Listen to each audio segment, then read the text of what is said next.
On March 5th, 2025, the U.S. suspended intelligence sharing with Ukraine. What does all this mean? I'm going to get into that, but first, let me talk about what this looked like on ground news. The topic of the U.S. denying intelligence aid to Ukraine was covered roughly equally by both the left, right, and center, although it has been covered a little bit more by the left. So even better, ground news actually gives you a breakdown of who owns the publication, its factuality rating, and whether or not it leans left or right. So you know who is telling you what to think. And you also have your blind spot report up here. If you lean left, you may have missed this article that the Trump administration stopped using military aircraft for deportations. But if you lean right, you may have seen that Starlink is going to tap into this federal fund to bring internet to underserved areas. So click the link in the description below or go to ground.news/Ryan to get 40% off the Vantage plan, which is what I got for myself and my dad, and start getting the whole news with ground news. Now, all of this means that Russian aircraft will be able to take off from bases inside Russia and essentially bomb Ukraine with impunity. Ukraine won't know when cruise missiles and glide bomb strikes are coming until these weapon systems actually enter Ukrainian airspace. And by that time, it's almost like it's too late. It will make it a lot harder for Ukraine to actually intercept these weapon systems, especially if they get such late notice and they're trying to move air assets to cover. It's a lot easier when you know they're coming. So here's a question. Can Europe actually take over the role of intelligence collection? The answer to that is a maybe, but not very effectively. And the reason is actually kind of technical. A bit about satellites, without getting into the whole orbital freaking mechanics thing. Satellites in low Earth orbit tend to make a full revolution about every 90 minutes. So you'd think like, oh, wow, that means like I get a view of the target every 90 minutes, right? But it doesn't actually mean that at all. So say at 12 o'clock p.m., 5 satellites over Philadelphia.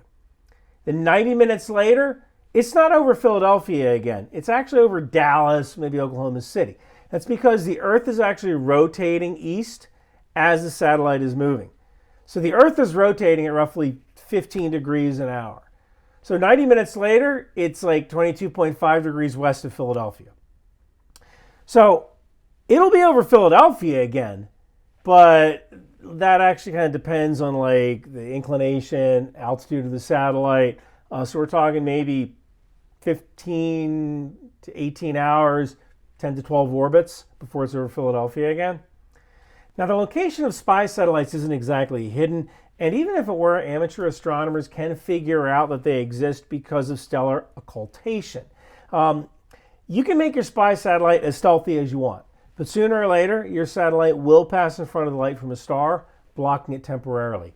That's how amateur astronomers found US KH-11 spy satellite USA 245. You can't cheat physics. Sooner or later, your satellite will pass in front of a star and block its light. Now that could be a whole video in its own right, but what I'm trying to say here is that the bad guys know when our satellites are passing overhead. So if you know that, then you could time your air missions to launch outside of the window for when these satellites orbit overhead. So if you know that satellite's going to fly overhead at 12 p.m., you can take off at like 12:15. Now, the way to have more continuous surveillance is to use multiple satellites. So that way, when one is over the target, another one is just approaching the target. I have been told that one of the reasons Operation Desert Storm was delayed with such a long build-up to troops in Saudi Arabia was to get DSCS and DSP satellites in place. These would be communication satellites and satellites that look for launches, Scud missile launches. I don't know how true that is, but it sounds like it's something that could have happened. Now, therein lies the problem. The U.S. has so many satellites that it could easily move and retask some of these satellites, and that was like 35 years ago, first Gulf War, Operation Desert Storm. So how many satellites does Europe have?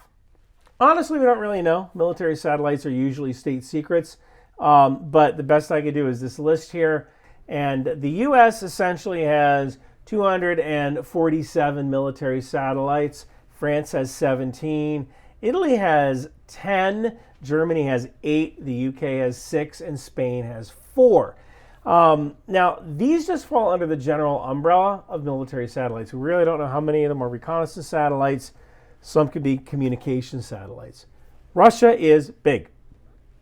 And while there is a limited number of airfields that Russia can operate their bombers from, Europe doesn't have nearly the number of satellites it needs to perform reconnaissance effectively.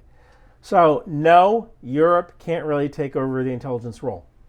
Now, Ukraine might be able to counter by using ground-based assets. Whenever bombers take off, hey, just give us a call, that kind of thing. We'll pay you every time you let us know the bombers are taken off. But Ukraine might be doing that anyway. Look, I don't know why we're doing this. I'm at a loss for an explanation as to why we are holding one of Ukraine's arms behind its back while they are in a fight for their life. It could just be as simple as realpolitik. Now, some in the current administration may think that Ukraine just doesn't advance U.S. goals in the Indo-Pacific region, and China is more of a threat. So why not just stop the war, even with Ukraine at a disadvantageous position? Then Europe is forced to grow up, and the U.S. can pivot toward the real threat, which is China. I have to admit that it is a strategy.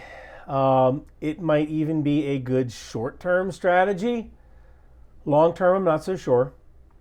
If I were the Philippines, Australia, South Korea, or Japan, I might question how reliable America's word actually is. Because I can tell you this, with the current administration, if you're not at the table, you're on the menu. And right now I only see 3 seats at the table. And all the dinner guests are really hungry. Thank you for watching.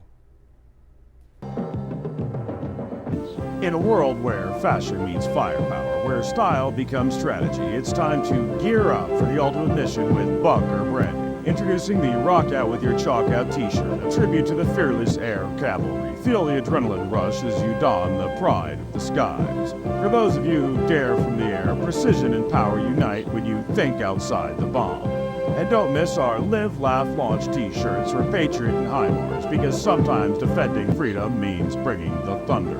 Finally, for the true defender of the seas, we present Department of the Boat People. Sail with honor and show your allegiance to the world's mightiest maritime force. With these shirts, hoodies, and stickers, along with the tow missile, landmines, and drone warfare. These aren't just shirts, they're statements. They're your way of saying I stand for strength, unity, and style. Get yours at Bunker Branding today.